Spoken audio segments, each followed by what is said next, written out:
This is the pre-release material for Algebra for use of maths.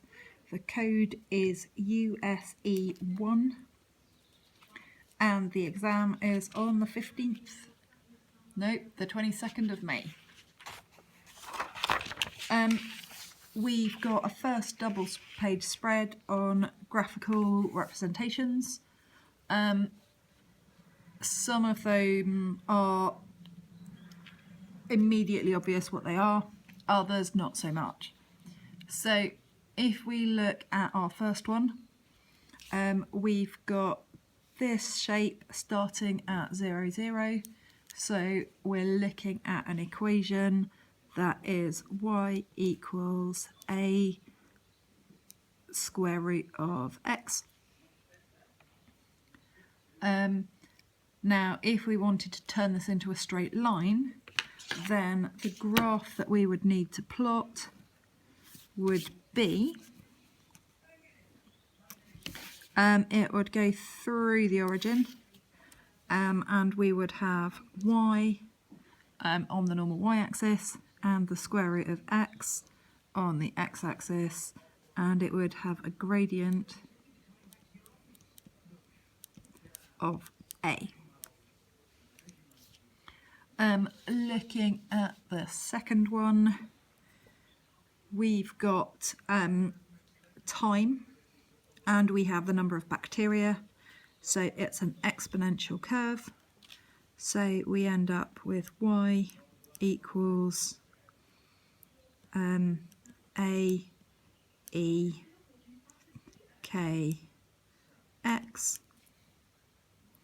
So our initial starting point is a.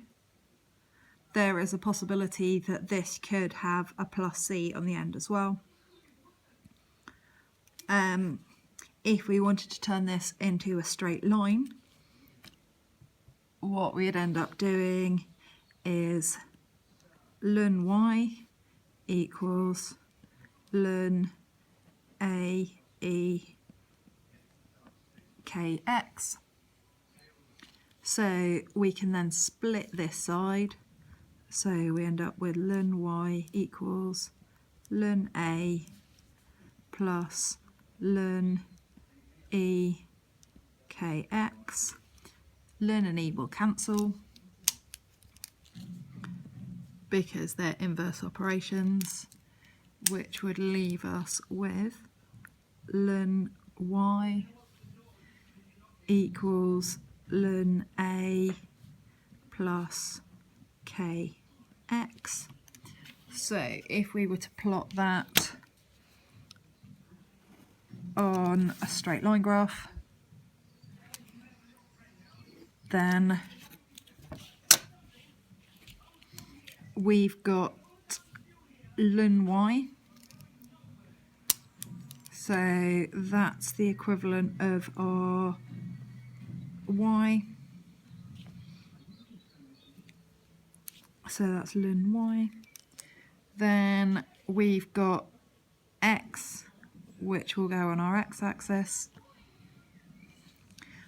Our y-intercept is going to be the plus c,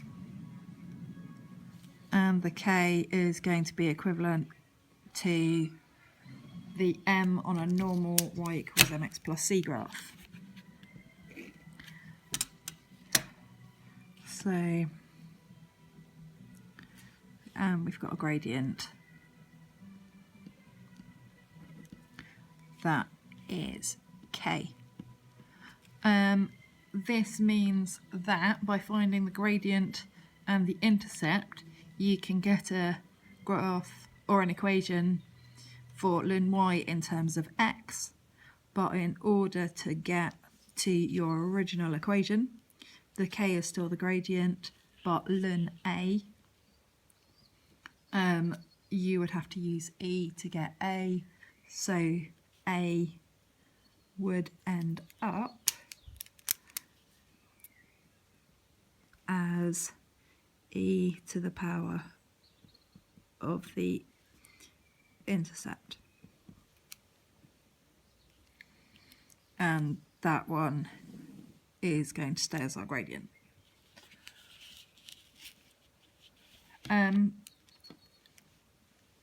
We've got the distance between two objects and the gravitational force. So this is going to be an equation of y equals k over x. So plotting this, we've got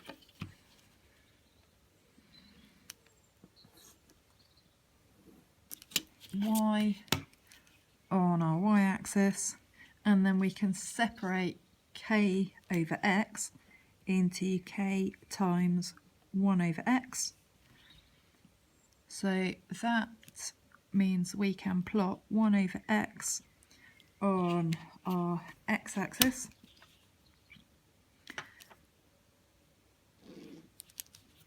and our gradient would give us k.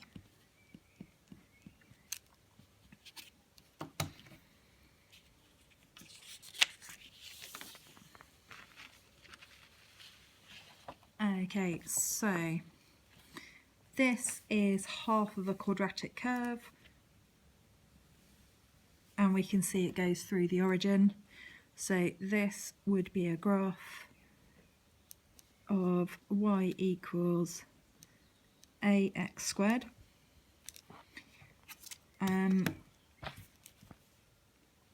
In fairly recent past, we've had something similar to this. So on our x-axis, we will have x squared. On our y-axis, we will have y. It goes through 0, 0, so it will go through the origin. And we will have a gradient that is k.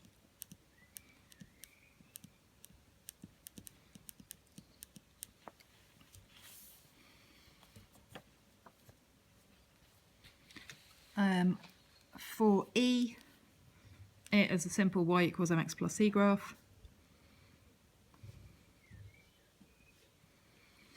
So C is going to be our intercept, M is going to be our gradient,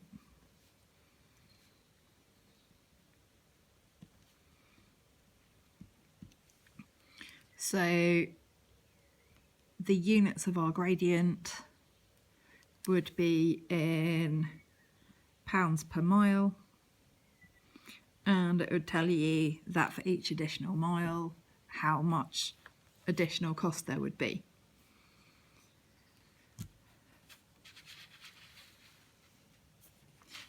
One like this is only really likely to be used if you've got two different taxi firms and you're looking at the intercept, so at what time the two firms give you the same price, simultaneous equations.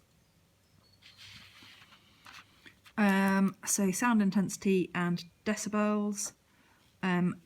This graph looks an awful lot like a Lund graph, so it's likely to be y equals ln x. There may be a multiplier that goes with it, in which case you would end up with k ln x, so that when we plot it on a graph,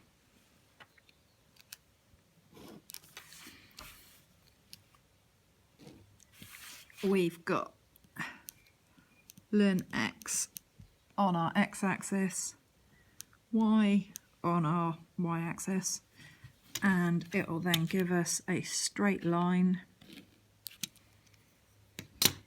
with this as a gradient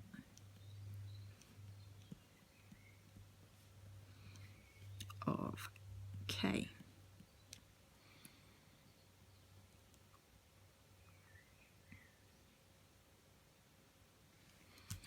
Okay, so lastly, we've got another y equals mx plus c graph, only this time we are looking at a situation where our gradient is negative. So we've got a value of c. The only really interesting thing about this one is that the gradient is negative, and it's just y equals mx plus c graph. So this value here would give you the price at which nobody buys anything because no items are sold.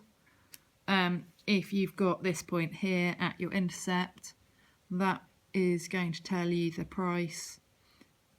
So you've got a price of 0. So how many you get rid of if you're giving them away for free. So this one is thing is free, and this one is too expensive, so no one buys.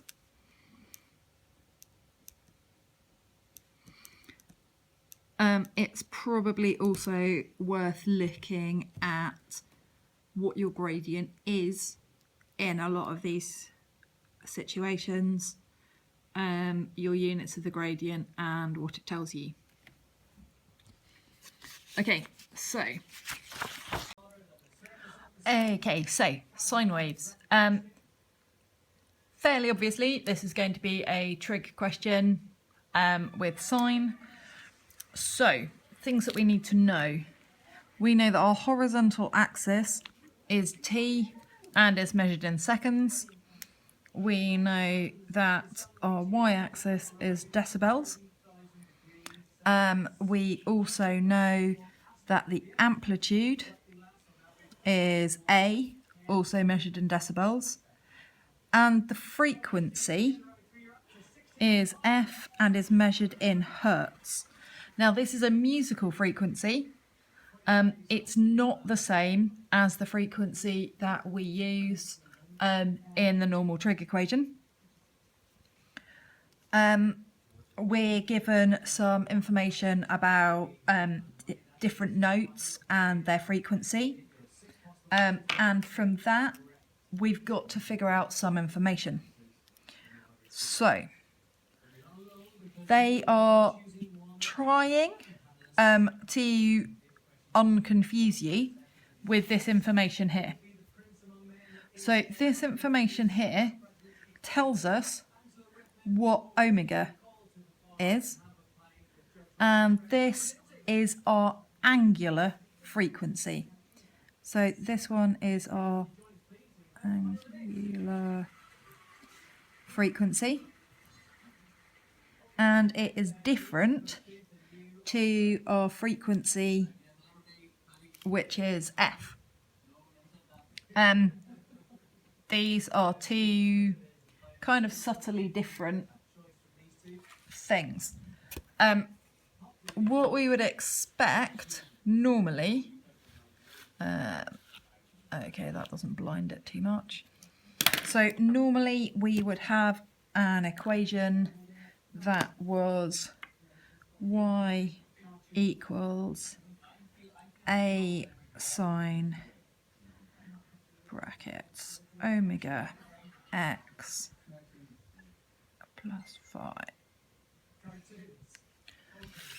Okay, so from our graphs on the other side, we can see that all of them start here. So we don't, here. So we don't have a phase shift.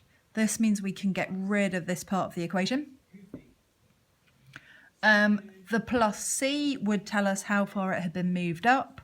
So all of ours start at the 0, so we can get rid of that bit as well.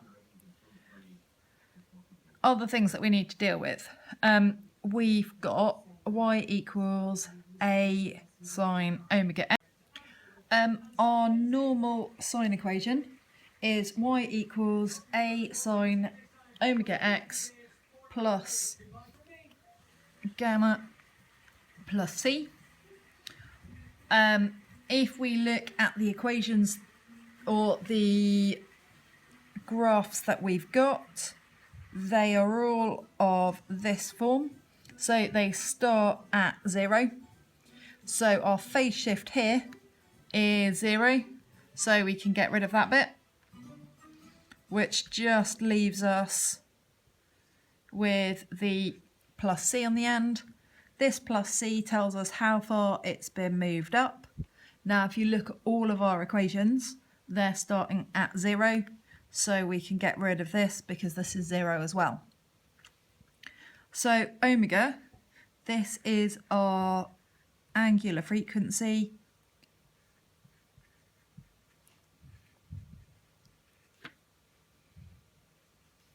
Now, from our angular frequency, there's certain bits of information that we're going to have to figure out. So, normally, the version of this we use is that 360 over the period times the frequency.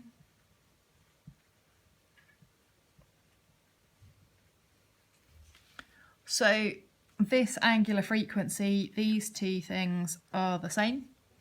So we can replace the frequency here with omega. The next piece of information that you need to know is that the period is equal to 1 over the frequency. And this frequency is the f that's referred to in the question. So we've got one of those sorts of relationships. So if we want to know what omega is, we can substitute in this 1 over f, and what we end up with, although a little bit odd, means that we can take our normal y equals a sine omega x. In reality, this one ought to be t. So omega, we know that omega equals 360 divided by the period. And we also know that the period is 1 over frequency. So if we substitute this into this equation, we end up with 360 over 1 over f. Now, we wouldn't write this kind of triple layer fraction. What we end up with instead is 360 f. So this f is the frequency that is referred to up here and referred to in this table. So given that we now know that omega equals 360f, we can substitute this back into our formula. So we have A equals the amplitude sine, so 360f, which has come from our omega, and then we've got x. And this is in degrees, which is worth remembering if you're doing the A2 at the same time and change it between radians and degrees. So we can have different values of f that we get put into our equation. The other thing that is useful to know is this period equation, because this is relevant when we come to the graphs on the other side. So, also utilising this, for this graph, we know that we've got this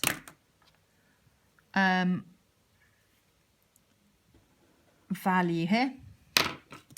So in order to find the frequency, so the F frequency, which for convenience will either be referred to as the frequency or the music frequency. So to get the period of this, we can divide this by 360, and that will come out at 220, which is the music frequency. So to get the period, we need to use 1 over the frequency. So what we end up with is period is going to start here and finish here. So for this one, our period is 1 over 220. Then on the next one, we end up at 2 over 220, which cancels down to 1 over 110. If we look at the second one, we can do something very similar. So we can work out which note it is by dividing the angular frequency by 360, and that will give us a value of 330, which, if you look at the other side, is coming in at E4. The first one was A3. So when we want the period for this, it's going to be 1 over 330. So starting at the beginning, we've got our first one, so 1 over 330. Our second one finishes here at 2 over 330, and our third one finishes here at 3 over 330, which cancels down to 1 over 110. So when we add these two sine waves together, we end up with this sine wave here. And what you'll find is that the first time that these two values are the same is going to give you the period of the combined equation.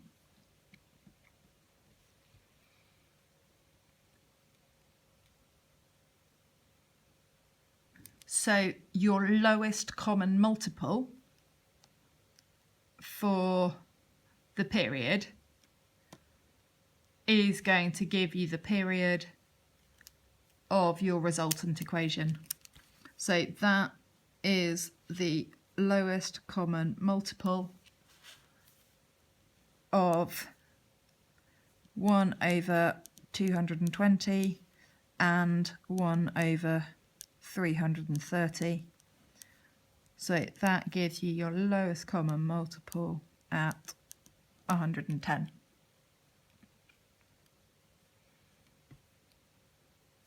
Realistically, the most confusing bits of this are going to be the conversion between the frequency, so F, which is a musical thing, and the angular frequency, which is omega, which is the thing that looks a lot like a W.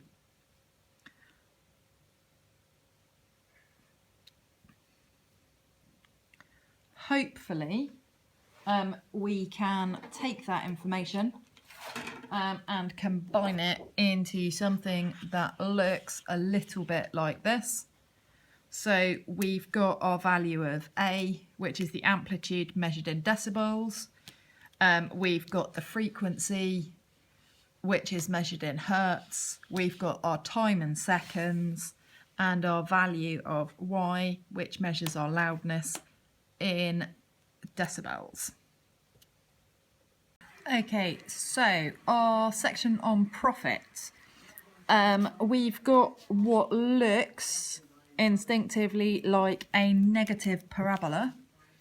So we are expecting an equation that is either going to be y equals ax squared plus bx plus c, where a is negative, or y equals a x minus p squared plus q.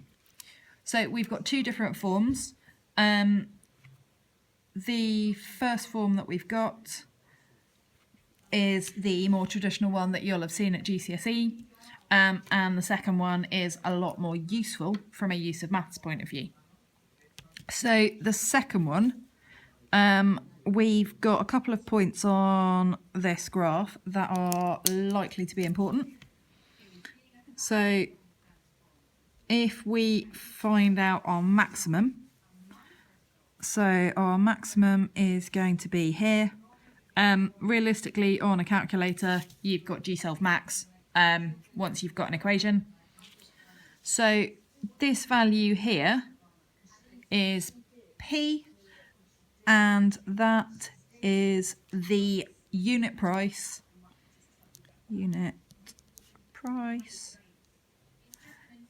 at which maximum profit occurs.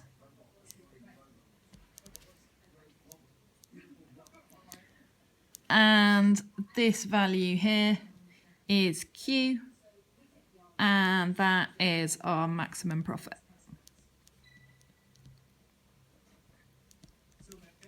So if you've got an equation in this form, you can put it into your calculator, ask it for the maximum value, and then that will give you the value of P and the value of Q.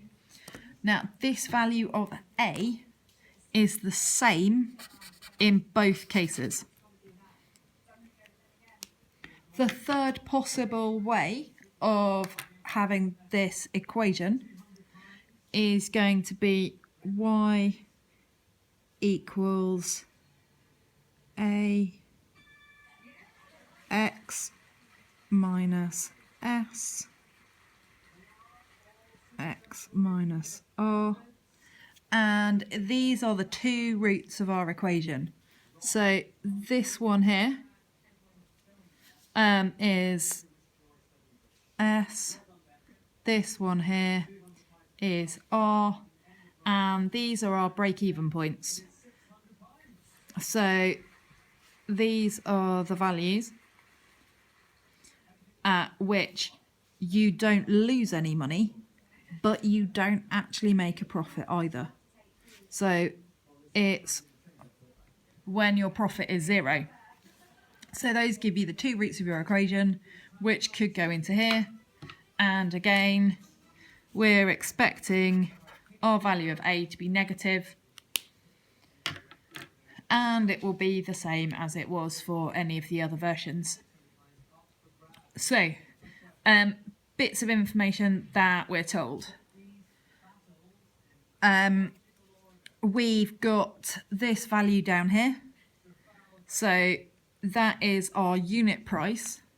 So this point here is a unit price when a unit price of 0. So that tells you how much you lose if you give them away. How much you lose if you charge no money. So all of this section here below the line is us making, or is Patrick making a loss. So all of this section is going to be making a loss, and you might make a loss because you don't charge enough to cover your costs, or you might make a loss because it's too expensive and people don't buy them. So this section from R onwards is the unit price is too high, and between 0 and S is the unit price is too low.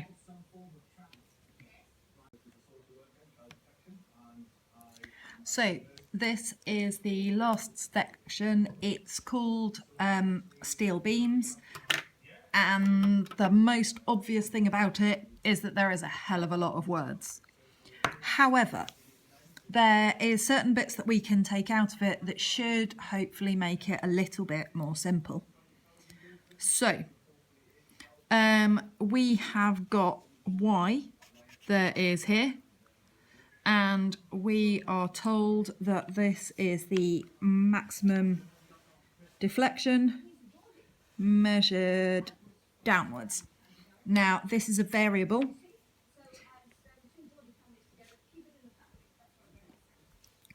So as your weight increases, as your span length increases, your value of Y is going to increase.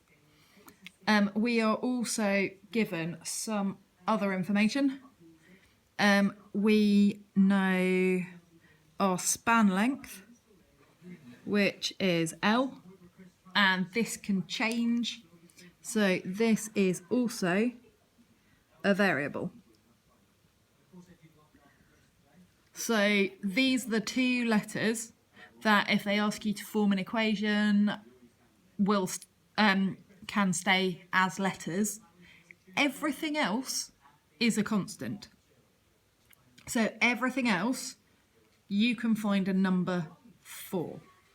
So if we look at this equation, we have Y and we have L cubed, and these are our two variables. So potentially they can ask us for a graph. So if we had our graph, then what we've got, if we want it to be a straight line graph, what we've got is you've got Y on your y-axis, you've got L cubed on your x-axis, and that means that your gradient is going to be W over 48 EA. So if they should give you at least two of these.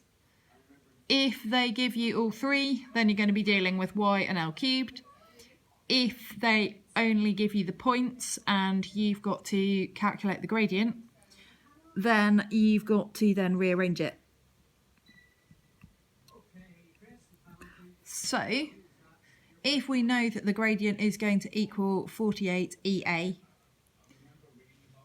under W, then that comes from this equation. So if you need to find out what W is, you can multiply it across. So our gradient is going to be W over 48 EA. And all of these things are constants, all of them are numbers, all of them are things that you can find and work out. And this is when we have a point load. So a point load is one where it's a single point in the middle.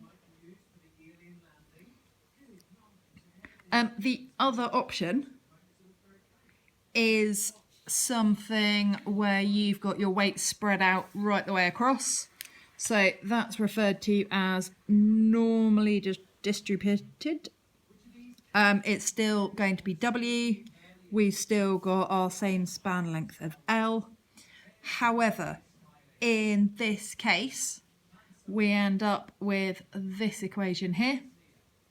So if we have a graph that we draw, then we've got a couple of bits that we can figure out.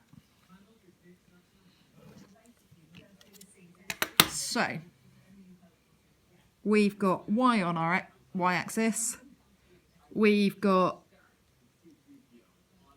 L cubed on our x-axis. These are our two variables, so they'll be the things you're asked to substitute in and make predictions with. And the rest of it effectively gives you your gradient.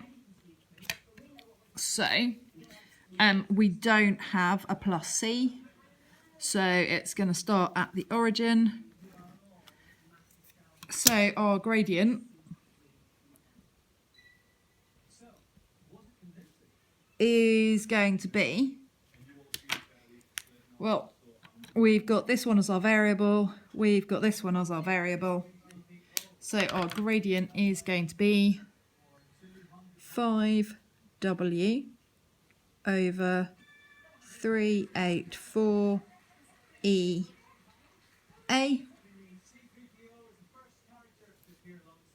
So all of these again are constants. So W is a constant, E is a constant, A is a constant.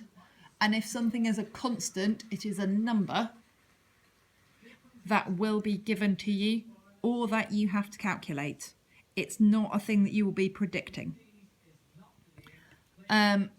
What we'll do is aim to have a couple more of these type of questions. It will be the last question on the practice papers. So good luck.